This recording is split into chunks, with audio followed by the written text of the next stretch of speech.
1:02. Muchas gracias por continuar con nosotros. Ya se lo adelantábamos esta discusión en torno a la ley de ingresos, a la miscelánea fiscal, la aprobación ya. Vamos a conocer los puntos claves, los puntos importantes que a usted como mexicano le interesa y debe conocer de esta aprobación en la ley de ingresos y la miscelánea fiscal. Y para eso me da muchísimo gusto recibir en este momento al diputado federal Benjamín Robles Montoya. Él es diputado del Partido del Trabajo. Benjamín, ¿cómo estás? Una jornada larga, diputado, de análisis.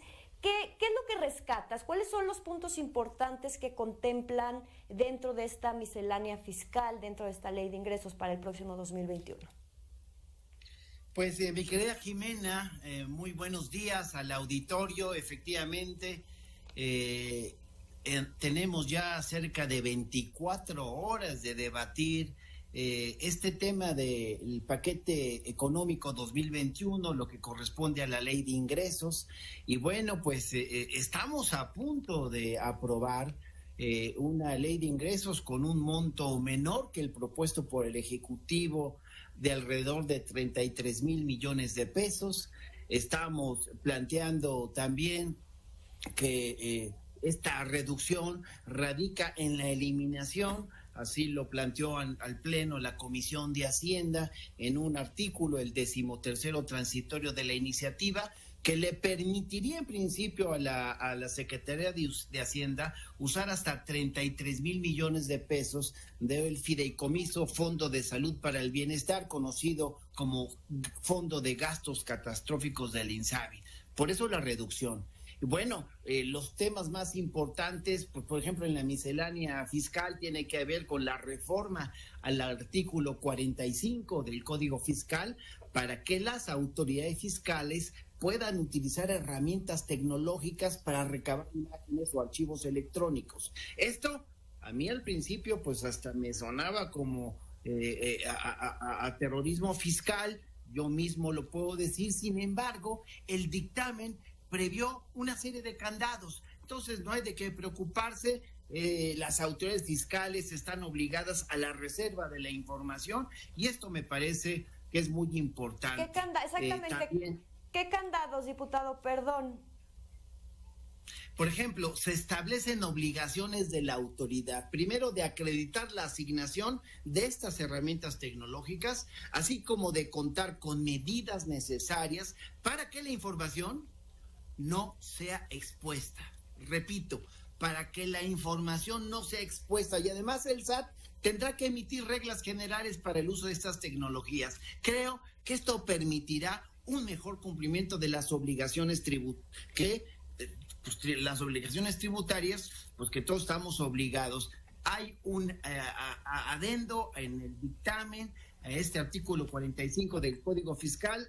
No hay por qué preocuparse. Yo también quiero destacar que quedó fuera del dictamen las cuotas complementarias para gasolina y diésel, es decir, no va a haber gasolinazos ni mini gasolinazos. Esto me parece muy importante. Y otro asunto que destaco, que también estuvo duro el jaloneo, es el de las operaciones de las donatarias. Nosotros queremos que sean transparentes, que no se incurran en prácticas de lucro, y el dictamen precisa que las donatarias autorizadas perderían su autorización en caso de que obtengan la mayor parte de sus ingresos, es decir, más del 50% de actividades no relacionadas con su objeto social.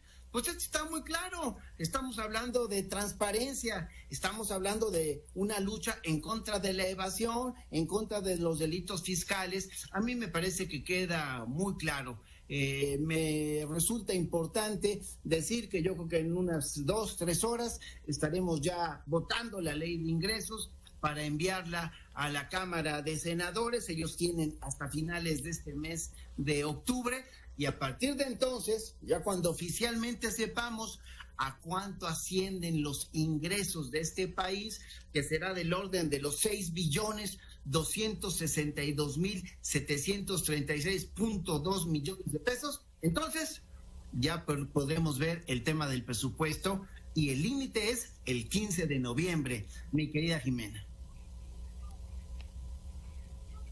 Diputado, dos aspectos que me parece que impactan o impactarían directamente al bolsillo del mexicano, del consumidor. Por un lado, esta tasa de retención única para las plataformas digitales. Y por otro lado, había la propuesta de una diputada de Morena, el conocido como el impuesto menstrual, quitar los impuestos a las toallas sanitarias, tampones, copas menstruales. ¿Cómo quedan estos dos aspectos, insisto, las plataformas digitales y el conocido como el impuesto menstrual? Venía en la propuesta más duro este tema respecto de estas plataformas, pues que tienen que pagar impuestos. O sea, no es posible que nada más estén embolsando el dinero, sobre todo en esta época de pandemia, pues creció el uso de este tipo de plataformas, pero bueno, pues hay que pagar impuestos. Y en el asunto de la propuesta de las compañeras, yo creo que hicieron el planteamiento equivocado porque pues era apoyar a los empresarios, no a las mujeres. Yo lo que hubiera propuesto es que de lo recaudado por estos productos, pues una parte muy importante se fuera a programas a favor de las mujeres. Eso creo que hubiese resultado mucho más importante. Eran más de 3,200 millones de pesos. Imagínate que ellas hubieran logrado que 1,500 millones de pesos se fueran directamente a programas en apoyo a las mujeres. Ahí creo que les falló a mis amigas y finalmente, bueno, pues tampoco podíamos perder 3,200 millones de pesos de recaudación porque las empresas tienen que pagar. Ellas decían que las consumidoras terminan pagando. Esto no iba a bajar el precio de esos productos, hay que decirlo. Creo que por eso se equivocaron, pero ojalá sigan reflexionando porque es importante contar con recursos en apoyo para las mujeres. Diputado, profundizando un poco en el tema de las plataformas digitales, deben pagar impuestos, pero ¿cómo va a quedar cómo queda dentro de la ley de ingresos? Bueno, se avaló que en principio el bloqueo de estas plataformas digitales que no cumplan con la retención y el pago de impuestos, es decir, Uber, Netflix, Spotify, Airbnb o Amazon, por ejemplo, ellas están obligadas a realizar la retención del 100% del IVA cobrado cuando presten sus servicios de intermediación a residentes en el extranjero sin establecimiento en México. Ya sean personas físicas, ya sean personas morales, están obligadas. Y bueno, la oposición acusó falsamente de que este gobierno no ha apoyado a las micro, a las pequeñas y a las medianas empresas, que se atenta contra los contribuyentes. Otra vez se vuelven a equivocar. Lo que queremos es que ahora que ellas están ganando dinero, pues no es un nuevo impuesto, nada más es pues que paguen lo que ahora no están haciendo. Ok, diputado, para concluir, ¿qué sigue en este proceso? ¿Continúan ustedes trabajando? ¿Hasta qué día tienen para la aprobación en el Pleno? Bueno, estamos en la sesión del día 19 de este mes de octubre, porque la ley plantea que el día 20 debe concluirse. Desde el día 19 estamos trabajando, ha habido recesos, la oposición pues quiso hacer tortuguismo. Pero bueno, estamos a un par de horas de aprobarlo. Ya se enviaron al Senado de la República la miscelánea fiscal, los cambios al código, a la ley del impuesto sobre la renta, al IVA, etcétera. Solamente nos falta la ley de ingresos que en unas 2 horas, 3 horas yo creo que ya la estaremos votando.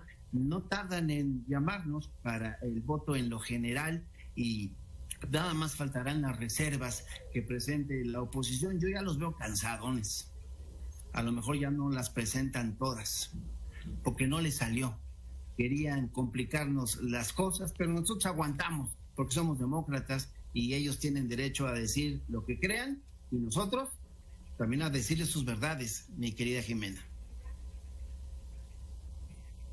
Ok, diputado, muchísimas gracias. Por supuesto, estaremos dando puntual seguimiento a este tema. Muchas gracias por esta información, esta entrevista que nos da el avance de cómo va procediendo la ley de ingresos y la miscelánea fiscal. Muchas gracias, diputado. Buenos días. Hasta luego, gracias.